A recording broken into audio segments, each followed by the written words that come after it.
বাংলা নববর্ষকে বরণ করে নিতে বৃহস্পতিবার স্থানীয় সময় বিকেলে মঙ্গল শোভাযাত্রার আয়োজন করা হয়। এর মূল উদ্যোক্তা মালয়েশিয়াস্থ বাংলাদেশ হাই কমিশন। এতে বিভিন্ন দেশের কূটনৈতিক, জাতিসংঘের বিভিন্ন সংস্থা, স্থানীয় উচ্চপদস্থ কর্মকর্তা, সাংবাদিক, প্রবাসী বাংলাদেশিরা সহ মিশনের কর্মকর্তা কর্মচারীরা অংশ নেন।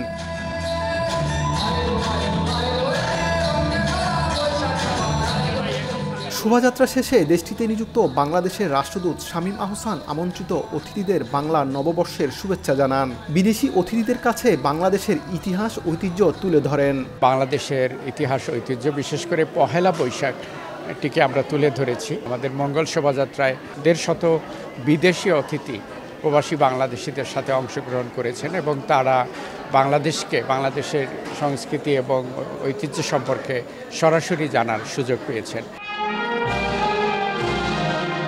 দিবসটি উপলক্ষে শিশুদের নববর্ষ ভাবনা শীর্ষক একটি চিত্রাঙ্কন প্রতিযোগিতা ও বিভিন্ন প্রতিযোগিতামূলক খেলাধুলা ও সাংস্কৃতিক অনুষ্ঠানের আয়োজন করা হয়। অনুষ্ঠানে শিল্পীরা ঐতিহ্যগত বাংলা গান পরিবেশন করেন। এছাড়া বাংলাদেশি খাবার নিয়ে বিভিন্ন দেশীয় পণ্যের স্টল সাজানো হয়। 1, 2, 3 ঢাকায় জমি জিতে নিন 100% ক্যাশব্যাক সহ 20 কোটি টাকার পুরস্কার।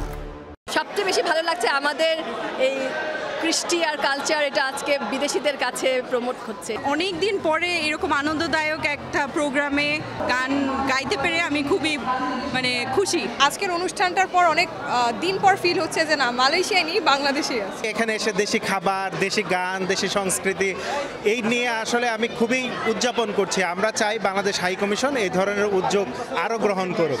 বিদেশের মাটিতে বাংলাদেশের আমেজটা পাওয়া, এটা সত্যি একটা অনেক বড় পাওয়া আমাদের জন্য। প্রোগ্রামটা এত সুন্দরভাবে করছেন, আমাদের যে কালচার, আমাদের যে মিনল মানাগুলা যে উঠায় ধরছেন, এই জন্য বাংলাদেশ হাই কমিশনকে ধন্যবাদ জানাই।